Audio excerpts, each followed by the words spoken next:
Recording in progress.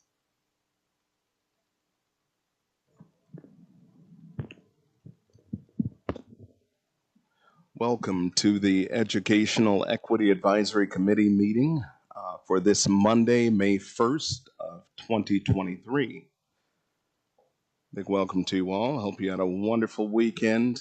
It's 6:30, and we're going to have a presentation this evening a little bit later, but we'll go through the introductions of our guests at that time. At this time, I'd like to move everyone's attention to our previous meeting notes for review and approval.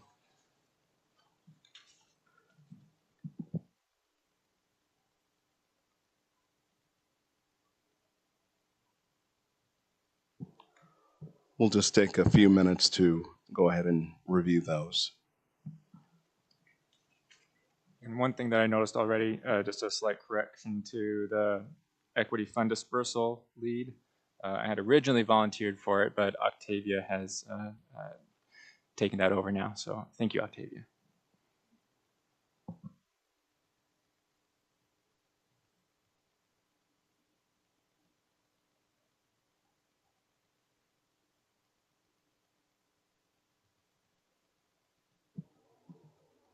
And we are still looking for a lead for the training, the EEAC training. So if anyone has an interest in taking on that role, please let myself or Vice Chair DeGraw know.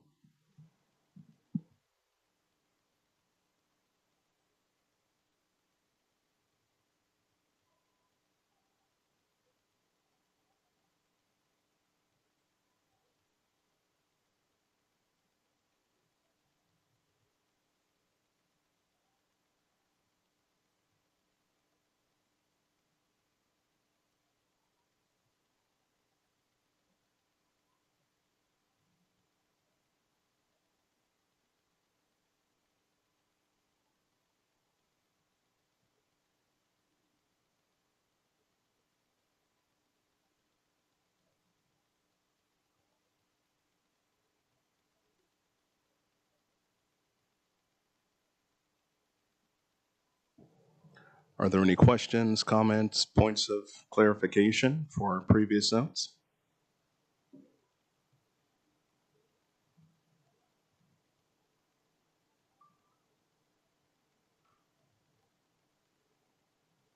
Okay, motion to approve.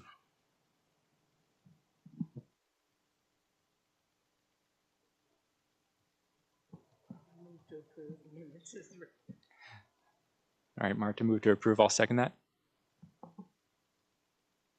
Duly noted.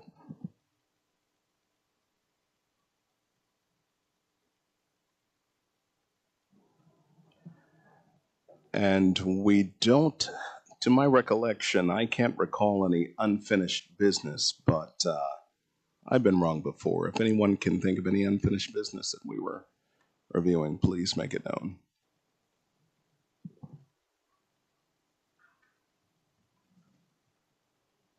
I guess the only unfinished business, the business that I would make note of is, if you haven't already, I don't think we've looked at the results yet, but when we sent out the 4Cs protocol for the SRO presentation, if you haven't done that, just a reminder to look at that, and we'll probably dive into that data at our next meeting on June 5th.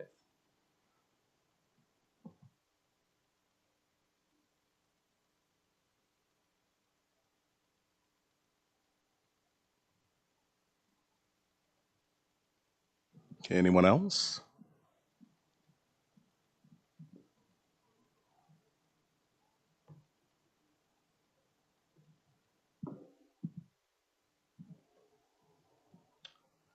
Okay, Vice Chair DeGraw, do you want to talk about the CIP East Roundtable coming up? Yeah, so I believe it was back in March where we had our first opportunity to listen to schools talk about their EASH plans and go through their SIPs at a board work session. This next one, it got moved up a little bit. It was supposed to be May 22nd, I think, but it got moved up to next week, so next Monday, May 8th. and that board work session will start at 5 o'clock. So again, for those of the committee members that want to sit in and listen to those each plans, feel free to show up at the board work session next Monday at 5 o'clock at this building here, the training center.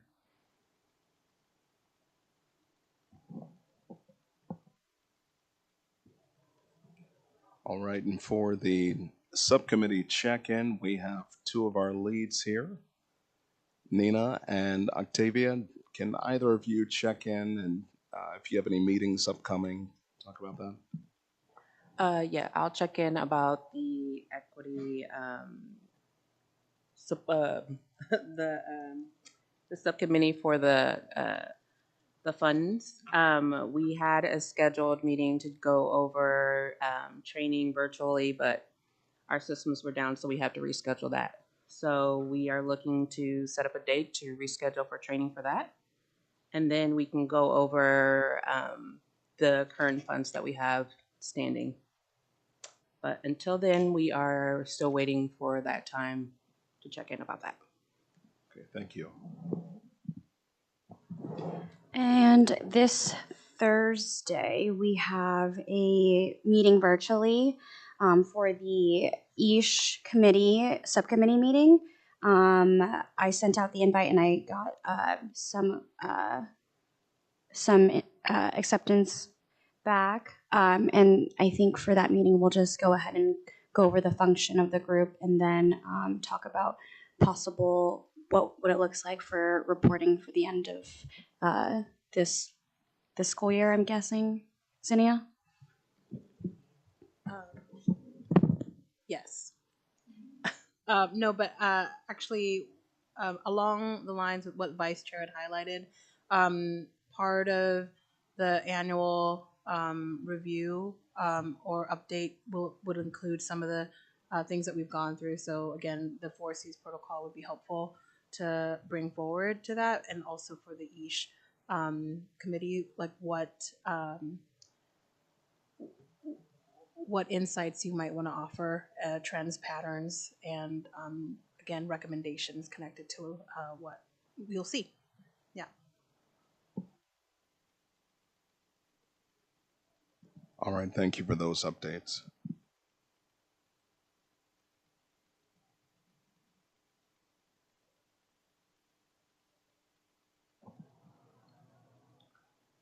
All right, so I think we're about ready to, we're a few minutes early to start talking about the equity roundtable that we're going to have in just a little bit.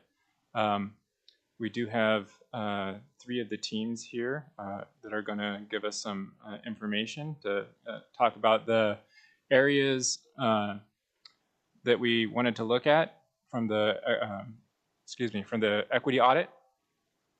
Diversification of workforce, where, oh, excuse me, Cindy, do you want to, oh, sorry.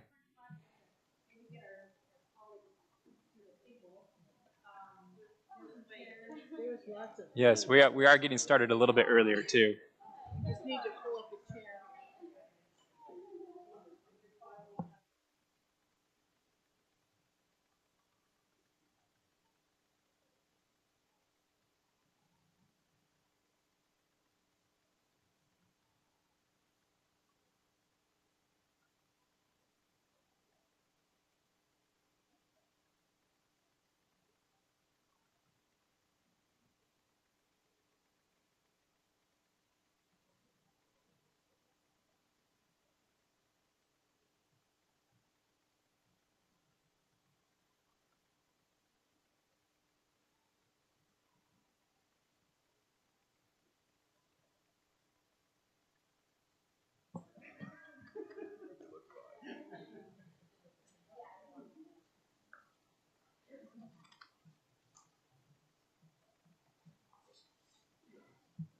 Awesome. Okay, I think we got everybody at the table now, so we can go ahead and get started again.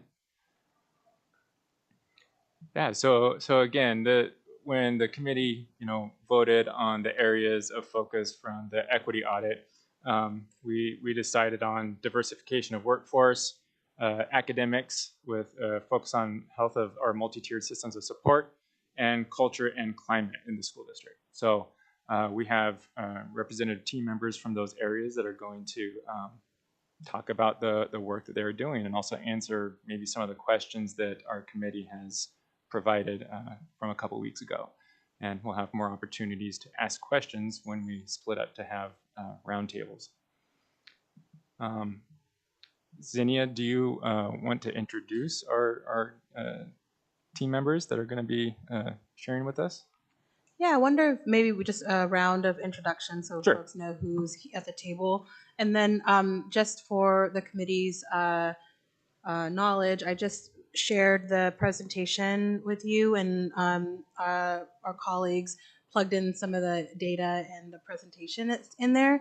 And then the other is I was thinking about printing out the 4Cs protocol, but I didn't want to have to transcribe it after. So if we could just make a copy of the 4Cs protocol that I shared with you, you can then actually type into, oh, you already got it? Oh, great, perfect. Okay. Then Chair Dorsey will pass it out to all of us. And if we can, Thor, get the presentation up, we can do intros while we do that. Who would like to start? Sure. Zinnia's looking at me, so I know the cue. I am Carol Kinch. I'm the Director of Student Services, and I was invited to join tonight. And my role tonight will be to talk about special education and our multi-tiered system of support and how that is working and not working for some of our populations. Here we go.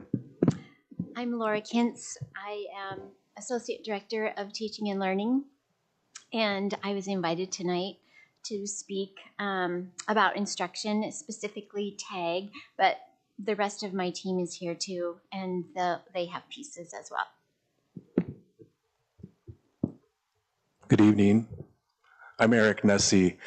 I'm a Special Projects Administrator in the district and have been in the district for almost 25 years. I am working on a revision to our Student Rights and Responsibilities Handbook that will likely include hopefully a pretty big overhaul of that handbook, not for this coming year, but the following year.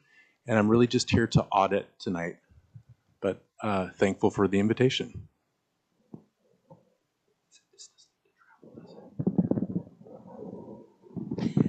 I'm Giselle Escobar, Associate Principal at Tigard High, and I'm just delighted to be part of this team and see what we can do together to improve our systems. Hello, everybody. I'm Dr. Lisa McCall, Associate Superintendent and part of the EEAC committee. Hello, everyone. My name is Octavia Horn. I'm the Culture Responsive Liaison supporting the high schools, and I'm a part of the EEAC team. Hi, everyone. I'm Nina Lee. I'm a third grade teacher and a building equity coordinator at Bridgeport, and I'm also part of EEAC.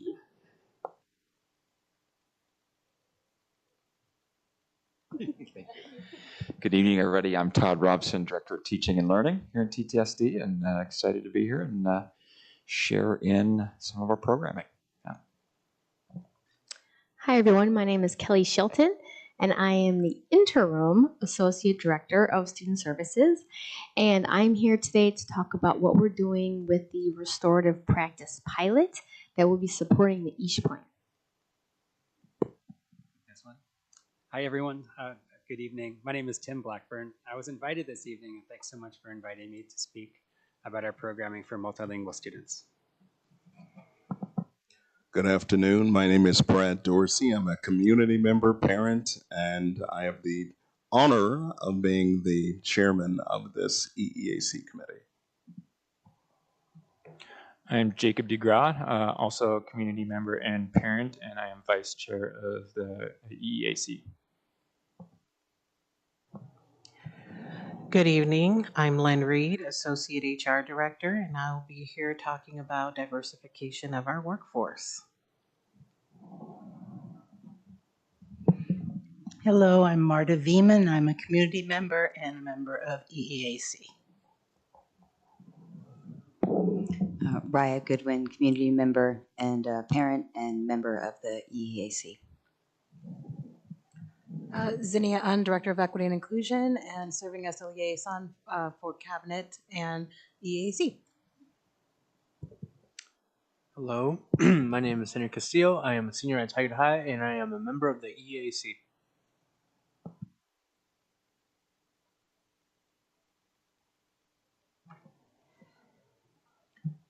Do we have anyone online, Thor? No, we're good.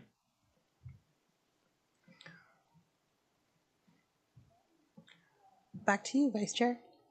All right. Well, thank you for those introductions. So remind me, Zinnia, are we going to have the quick presentations, or are we just going to go straight to the roundtables? Oh, yes. I was thinking that maybe as a grounding, we'll talk a little bit about our time together and then the structure of the roundtables. So right now, Vice Chair will just anchor us on our goals and objectives for tonight, and then clarify again the 3 areas of focus, and then we'll split up into the roundtables. I'm thinking that we'll have one team over there at the right TV, and then the left TV, and then a group here. I don't yet know who and when, where. I'll leave that to the board and Vice Chair. We will figure that out. And then just one more thing. If our EEAC members can take a look at slide 8, which is after the conversation with the cabinet and mini cabinet representatives, there is a question that EEAC members should be thinking about. What do you want to know or keep a pulse of when we talk about the annual review? So as you are hearing from our presenters tonight, what are some lingering questions? What are some considerations that we might want to include in our annual report? Okay. All right, back to you, Vice Chair. Awesome, thank you. Yeah, so just as a call out, like we've been discussing, you know, we will have roundtables, or we'll have small groups. It'll probably be about 2 EEAC people per group, but we'll be listening to the cabinet members, sharing their plans and how they are going to be responding to that equity audit, like what actions they are taking. Again, we sent questions to them, so they might be answering some of those questions that we previously sent, but if you have more questions, feel free to ask them. This is going to be an open discussion. Like Director Allen said, I mean, we will be passing the 4Cs protocol out, so you can be doing 4Cs, but also for the EEAC members, as you're listening, again, think of, you know, at the end of the night, we will want to share each person what's one area of focus that you would like the team that you listen to focus on for the upcoming school year. So think about that. Yeah. And then just to confirm, the flow of it would be about 20 minutes or so for the presenters to share some of that information. It's very high level. This is initial conversation. And then I think the fruit of being able to ask questions, answer, and then connect about the content is the parts that will help the EEAC members to figure out what they want to focus on. So any questions related to that? So 20 and then about 10 minutes to review. Okay? Yep. Yeah, so next slide then for the 3 areas of focus. So again, for diversification of workforce, we have HR here. And then for academics, we have student services and culture and climate as well. I think what we'll do here is we'll just count off by 3s. We've got 3 groups, so we'll count off by 3s. And number 1 will be diversification of workforce. Number 2 will be academics. Number 3 will be culture and climate. So that's how we'll go. I'll start off and then we'll go this way. Sound good? So I'll be 1. Marta?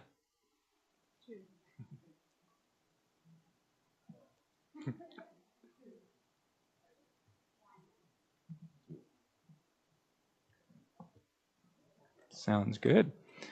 All right, so we will break up, I believe. How about let's do, one will stay here, diversification of workforce.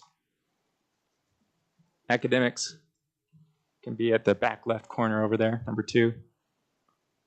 Culture and climate would be back right. Is there going to be like a rotation? Nope.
Okay.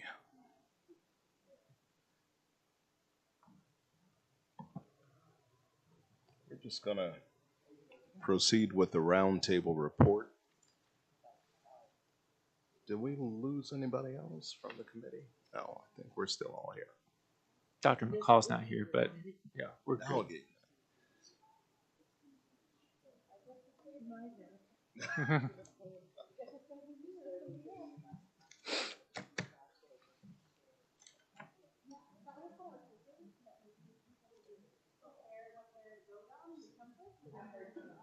Oh, gotcha. So we don't have to like share it out loud.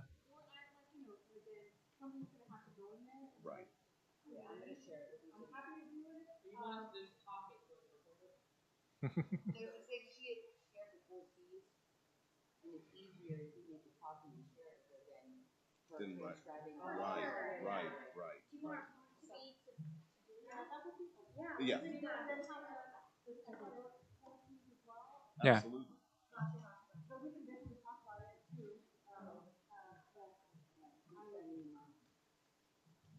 Yeah, so I think that sounds like a good idea. We can transcribe the 4Cs and then send them over to Zinnia. Is that what we're going to do then? Okay. Or similar to what we did with what our priorities would be if we had 4C forms.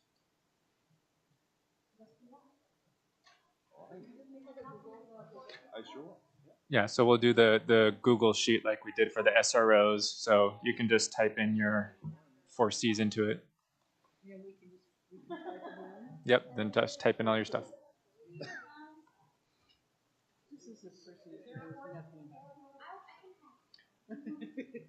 Well, Brad put together a survey for the SROs that he emailed out. Just to do the same thing. Yeah. Cool.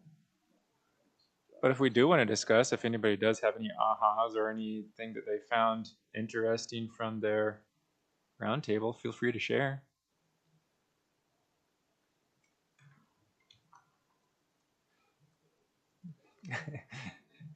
Marta says everything was interesting.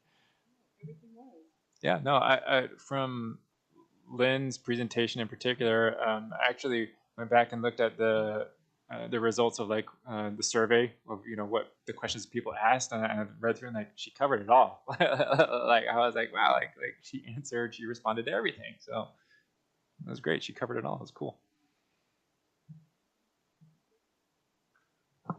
Yeah, I was part of that group as well, and I thought it was really meaningful that some of the concerns I've been having around mentorship for staff of color is already being addressed, and things are in the process of being created and implemented soon. So I think that's really promising and is really important for our upcoming staff. So yeah.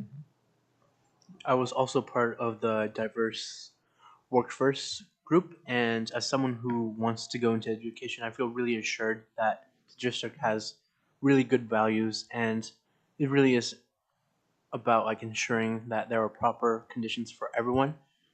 And yeah.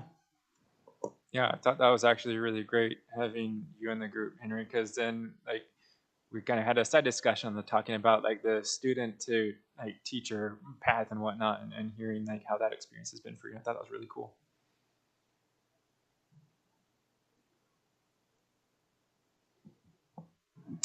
And in our group, the climate and culture,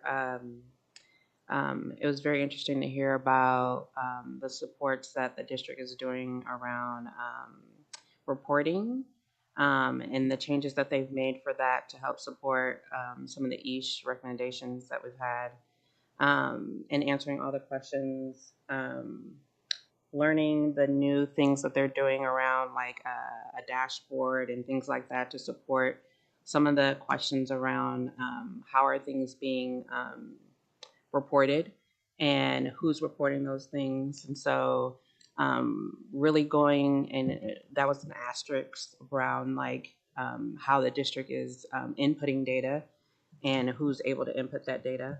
So that was some of the things that came up in our group. Um, and then I think overall it was just really good to hear about the handbook and um, how that's going to help support students and families and how it's all intertwined with our each plans and things like that. So looking forward to see those things transpire.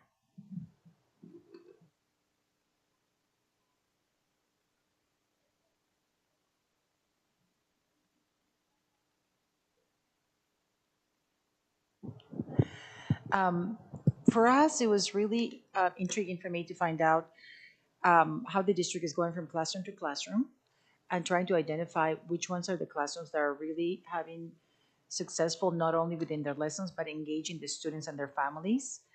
And um, and this is K-5. Um, and it's very evident where they made the decision to connect with the families in the way the families wanted to be connected. Because if you send emails, that doesn't mean I read emails. So they're doing remind, they're doing phone calls, they're doing emails, meeting parents at pickup line, drop off. So they're actually connecting and creating that community between the students and the families, which is actually evident in the classroom and how the kids are absorbing the lessons. You want to add anything else? I was blown away. But then I am every time I come here because I think there's some fabulous things that are going on and continuing to be developed. And one of the many things was how they're working on the disproportionate amount of Latinx students that are in special needs programs and trying to find different ways to make them not only just the special needs, but also even in the tag programs, different ways that the kids are, how they're, yes, how they're making decisions that these kids should be in a program or not be in a program. Maybe they don't fit the exact model because of their background and or language experiences or whatever, and so they're trying to meet them where they are in to put them into tag programs because maybe they have more diverse way of showing their giftedness, and also getting them out of special needs programs when it is not something that is organically a problem for the child, but maybe a perceptive. Um, and I think this is all things that they're just willing to look deeper at a child and attack it from many different, asking for teacher recommendations, asking for just general knowledge, maybe looking at their grades, but also looking at their like how they interact with the teacher and everything. So anyway, they're looking at many different ways to evaluate and hopefully get rid of some of the bias that has been generation to generation carried over. So we know that the BIPOC population has been under-identified in TAG, except for the Asians, which has been over-identified. And so they're trying to get, they say 5 to 10% of each subset of peoples in these programs. That should be a way to go anyway, as to a goal is to get 5 to 10%. And so when you see things like Hispanic being at 42% of the Hispanic population is in SPED, that's just ghastly. So anyway, things are happening and their eyes are wide open to these things. I was also in that was able to listen in, and I like what you say, eyes wide open, because it is evaluating the health of our system by by looking at who in our system is not getting the outcomes we want. And in this case, the disproportionality committee that was convened last spring, what our data shows is that our Latinx students, there's a problem with overrepresentation, not only or lack of uh, res, um, um, that they're not getting the outcomes similar to our white students, and specifically, like you said, in over referred for special education.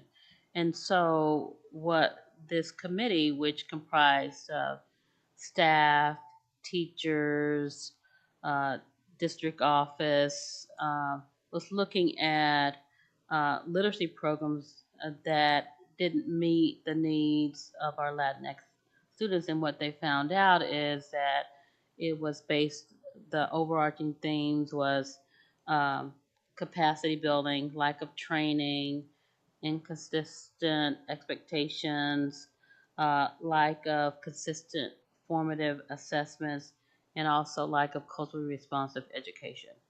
And what I also like that in addition to the committee doing a root cause analysis to kind of find out why this was happening, they also did a study of where in our system, particularly K-5, are our Latinx students doing well.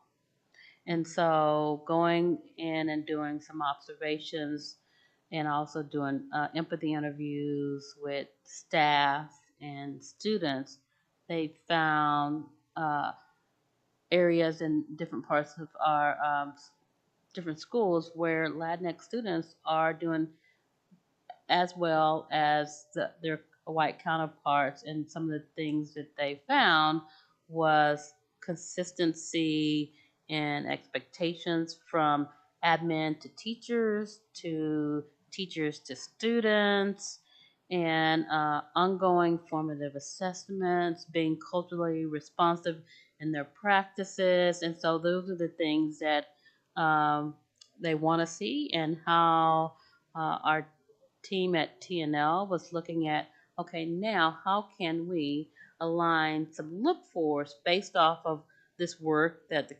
subcommittee is doing, so that we can share that with all of K-5 administrators and teachers, and also provide training, which was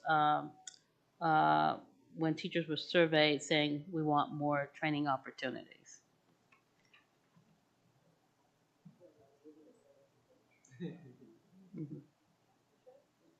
I'll add something though. One of the things that I want to add to that is I appreciate the transparency. There's a part in there where we talked about where they're not really meeting, or there's some data or some things that they don't know quite yet.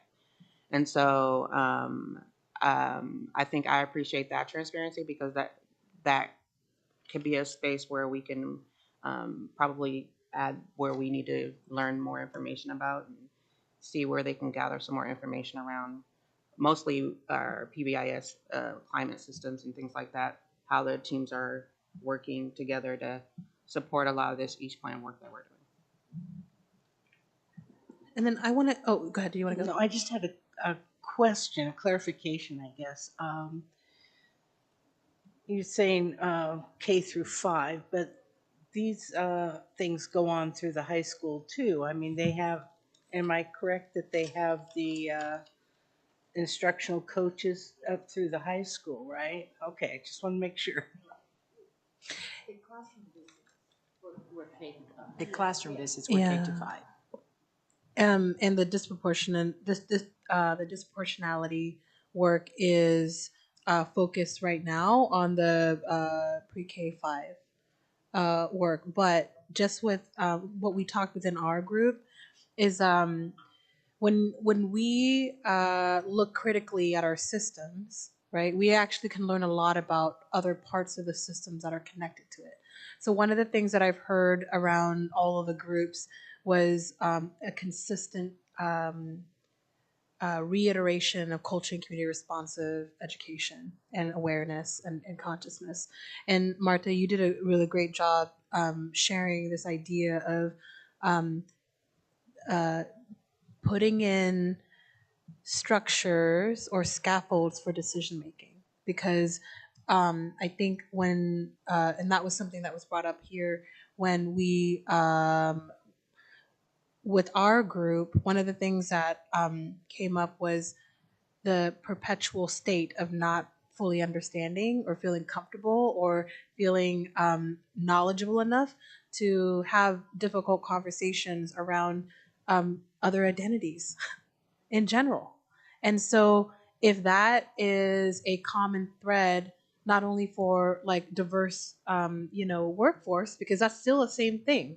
Our staff are of, diverse backgrounds continuously say, I don't feel like my community understands me, or I don't feel like I'm like people even like the main theme that I know that our department has come to be very like up close and personal, and it's a very humbling state to be in, is that idea of like, this is true over the span of how many years, yet we don't have a plan.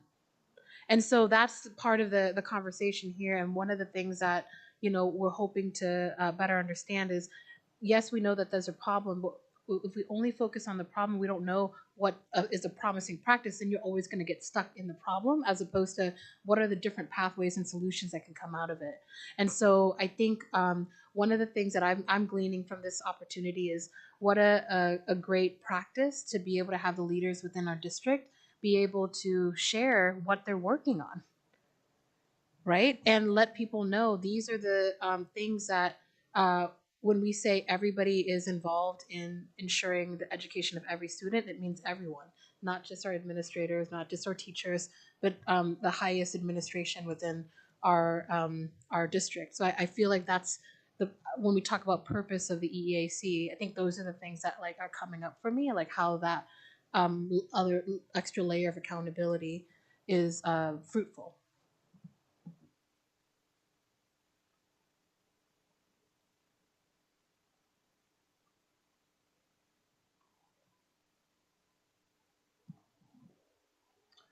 Any other observations? I know for me, similar to what we experienced with the SROs, they identified best practices that yielded the best results, and they were thereafter able to filter that into the other work that other SROs were doing. And one thing that they mentioned in the academics roundtable was they took time to go around and see which students were responding well to educator inputs.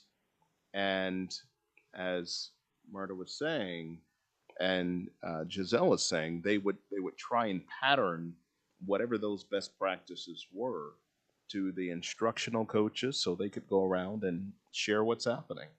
If instructors are having an issue reaching a certain student, well, here's what worked well, over here.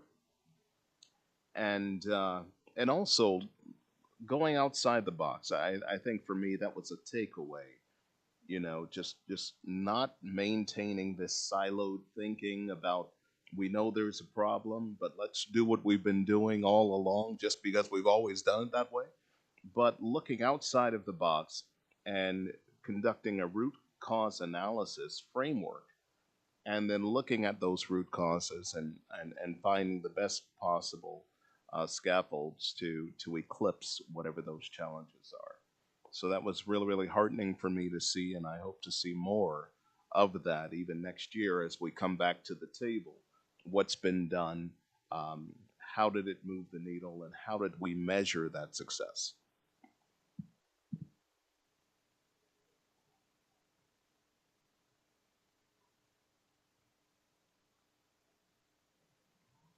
Okay, we're coming right up near the end of our time together.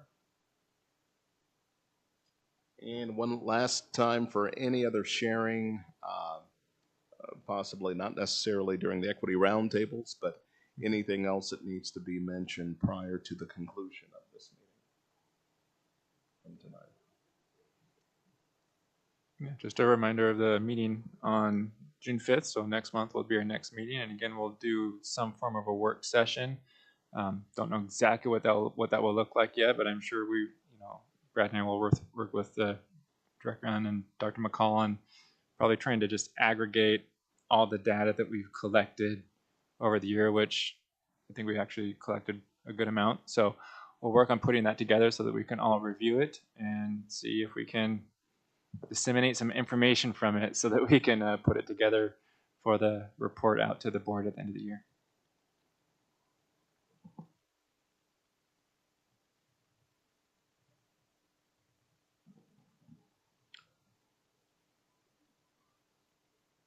Okay. I just want to thank everybody who came out.